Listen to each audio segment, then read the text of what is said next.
Assalamualaikum warahmatullahi wabarakatuh. Ensiklopedia Al-Fatih kembali ke hadapan Anda untuk berbagi info Islami. Semoga menginspirasi aktivitas Anda hari ini. Dan jangan lupa klik tombol subscribe dan aktifkan notifikasi tombol lonceng agar tidak tertinggal berita terbaru dari Ensiklopedia Al-Fatih.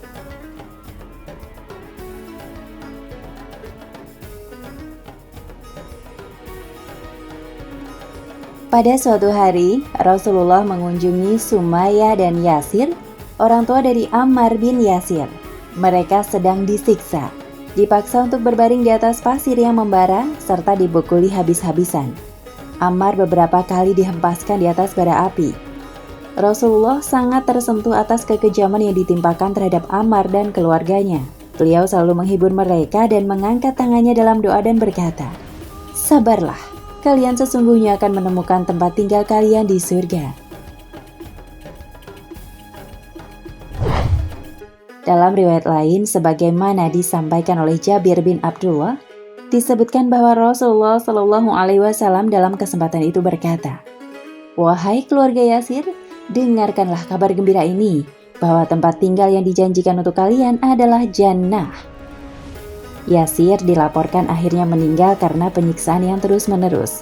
Lalu bagaimana dengan Sumayyah binti Khayyat atau ibunda Ammar? Sejarawan Khalid Muhammad Khalid bahkan tidak sampai hati untuk mengisahkan secara gamblang apa yang terjadi kepadanya. Khalid Muhammad Khalid berkata, "Penderitaan dan pengalaman Sumayyah dari siksaan ini amat ngeri dan menakutkan. Tetapi tidak akan kami paparkan panjang lebar sekarang ini.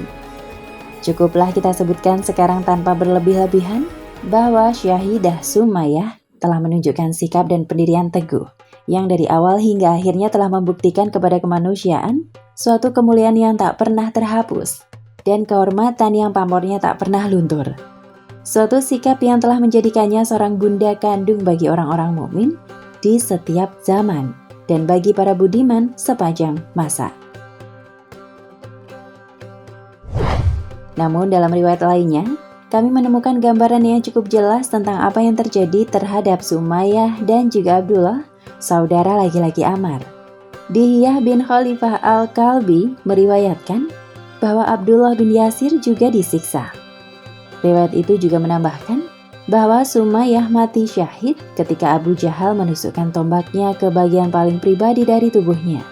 Yasir syahid dalam penyiksaan, dan putranya Abdullah jatuh mati ketika sebuah panah ditembakkan kepadanya. Selain itu, Mujahid bin Jabir juga meriwayatkan, syuhada pertama adalah Sumayyah, ibunda Ammar yang mati syahid pada masa awal Islam saat Abu Jahal menusukkan tombaknya ke bagian paling pribadi dari tubuhnya. Khalid Muhammad Khalid menyatakan bahwa pengorbanan yang dilakukan oleh Ammar dan keluarganya dilukiskan dalam Al-Quran. Dan bukan hanya 1 atau 2 ayat. Berikut ini beberapa ayatnya. Apakah manusia itu mengira bahwa mereka dibiarkan saja mengatakan, "Kami telah beriman," sedang mereka tidak diuji lagi? Quran Surat Al-Ankabut ayat 2.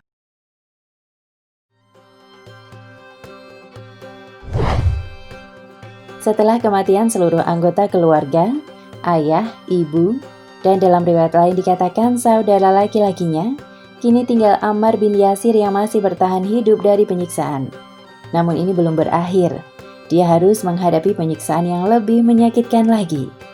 Sebuah batu yang panas diletakkan di dadanya, dan sebagian tubuhnya yang lain dibenamkan di dalam pasir yang panas membara. "Kami tidak akan membiarkanmu, kecuali jika engkau mau mencaci Muhammad, atau engkau mau mengatakan hal yang baik tentang Latta dan Uzza," kata para penyiksa kepada Ammar. Beberapa sahabat Ammar juga meriwayatkan apa yang terjadi terhadap dirinya. Ammar bin Hakam berkata, Ammar itu disiksa sampai-sampai dia tidak menyadari apa yang diucapkannya. Selain itu, Ammar bin Maimun meriwayatkan bahwa ketika kaum musyrikin sedang menyalakan api untuk membakar Ammar, Rasulullah Shallallahu Alaihi Wasallam sedang melintas, meletakkan tangannya di atas kepala Ammar. Rasulullah Shallallahu Alaihi Wasallam berkata, Wahai api, jadilah sejuk dan nyaman bagi Ammar, seperti yang engkau lakukan untuk Ibrahim.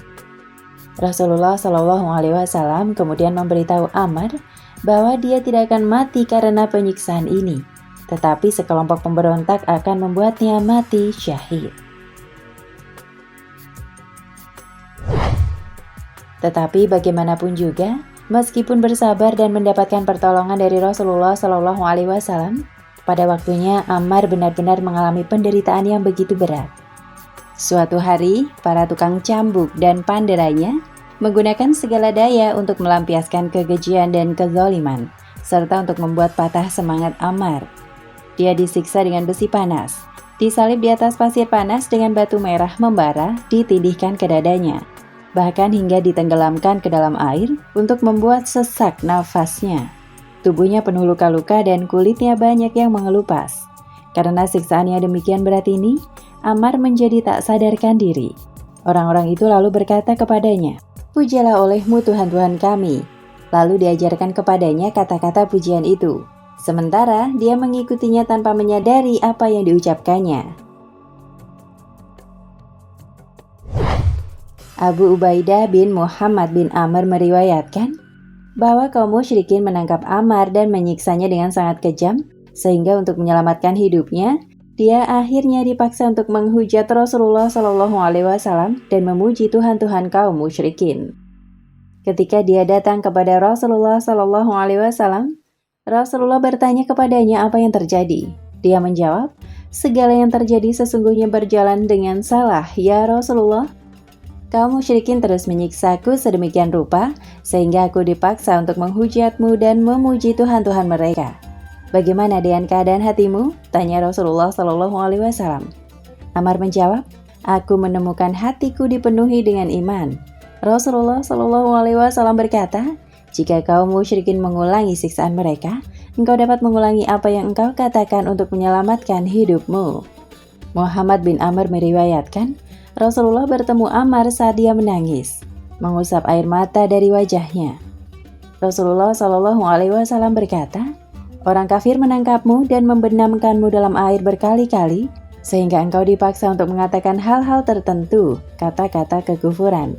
Jika mereka melakukannya lagi, engkau boleh mengatakannya, kata-kata kekufuran kepada mereka lagi." Setelah Rasulullah Shallallahu Alaihi Wasallam mengucapkan kata-kata di atas, menurut sejarawan Safiyur Rahman Al-Mubarakfuri, turunlah sebuah ayat yang bunyinya, "Barang siapa yang kafir kepada Allah sesudah dia beriman, dia mendapat kemurkaan Allah, kecuali orang yang dipaksa kafir, padahal hatinya tetap tenang dalam beriman, atau dia tidak berdosa." Quran Surat An-Nahl ayat 106. Selain Ammar dan keluarganya, banyak juga umat muslim lemah lainnya, kebanyakan dari golongan budak yang menjadi sasaran penyiksaan orang-orang Quraisy. Di antaranya Bilal, Abu Fakihah, Khabab bin Arats, Zinnirah, Nahdiyah, dan kedua putrinya Ummu Ubais, serta masih banyak lagi yang lainnya. Orang-orang musyrik biasa mengikat mereka di tempat gembalaan unta dan sapi, lalu melemparkan mereka ke atas padang pasir yang menyengat. Sebagian yang lain ada yang dikenakan pakaian besi, lalu ditelentangkan di atas pasir yang panas. Karena peristiwa ini berlangsung terus-menerus, akhirnya Rasulullah Shallallahu Alaihi Wasallam memerintahkan semua sahabat untuk menyembunyikan keislamannya.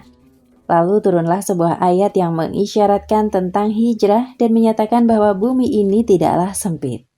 Orang-orang yang berbuat baik di dunia ini memperoleh kebaikan, dan bumi Allah itu luas. Sesungguhnya hanya orang-orang yang bersabarlah yang dicukupkan pahala mereka tanpa batas. Quran Surat Az-Zumar ayat 10.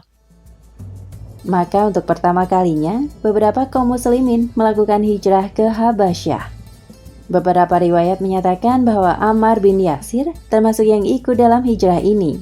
Namun lainnya menyatakan tidak, sehingga persoalan ini masih menjadi sesuatu yang diragukan.